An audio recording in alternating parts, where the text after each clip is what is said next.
महोदय, आधुनिक युग की एक बड़ी देन यह है कि हम किसी भी चीज को बहुत प्रतियां बना सकते हैं।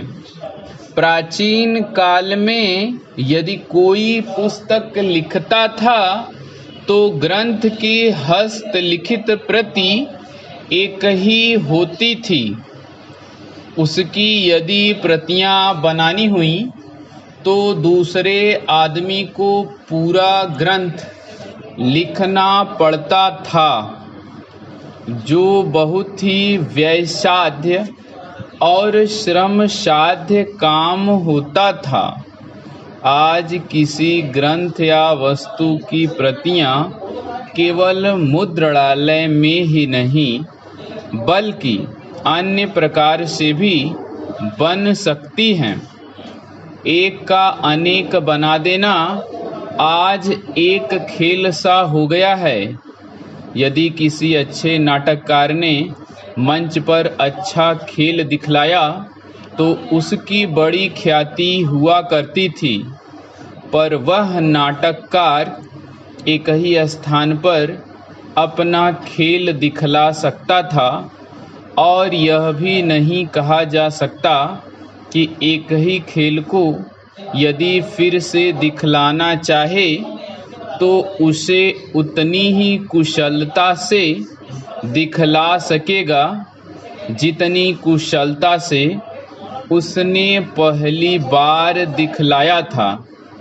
आज केवल यही नहीं कि नाटककार के चित्र की प्रतियां बहुत बन सकती हैं, बल्कि उसके चलचित्र की प्रतियां बनती हैं और साथ साथ उसकी वाणी भी सुनने में आ सकती है, और वह केवल एक स्थान पर ही नहीं बल्कि संसार के एक कोने से दूसरे कोने तक जहाँ चाहे सभी स्थानों पर और जितनी बार चाहे सुन सकते हैं और देख सकते हैं। इसी का नाम साधारणतः फिल्म हो गया है। फिल्म में बड़ी शक्ति है। यदि अच्छे पात्र, अच्छे कथानक और अच्छा आदर्श दिखलाया जाए तो उसका प्रभाव बहुत ही अच्छा पड़ता है, जैसे किसी भी अच्छे नाटक का। पर वहाँ भी यदि कथानक दूषित हो, पात्र चरित्रवान न हो और गतिविधि उनकी ऐसी हो जो आज समाज अथवा व्यक्ति को ऊपर उठाने के बदले नीचे ले जाने वाली हो, तो उसका प्रभाव उतना ही बुरा पड़ता है।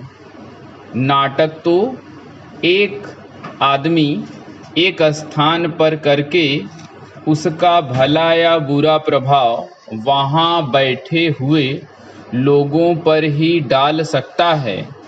दूर दूर के लोगों तक उसका प्रभाव नहीं पहुँच सकता, पर फिल्मों में भला या बुरा करने की शक्ति कई गुनी अधिक हो जाती है। किसी फिल्म की जितनी प्रतियां बना ली जाती हैं, उतना ही उसका प्रभाव भी असीमित हो सकता है। इसलिए यह आवश्यक हो गया है कि जिस चीज़ में इतनी शक्ति हो, उसका उपयोग इस प्रकार से किया जाए कि उससे अच्छे से अच्छा फल मिले और उसमें किसी प्रकार की बुराई न आने पाए।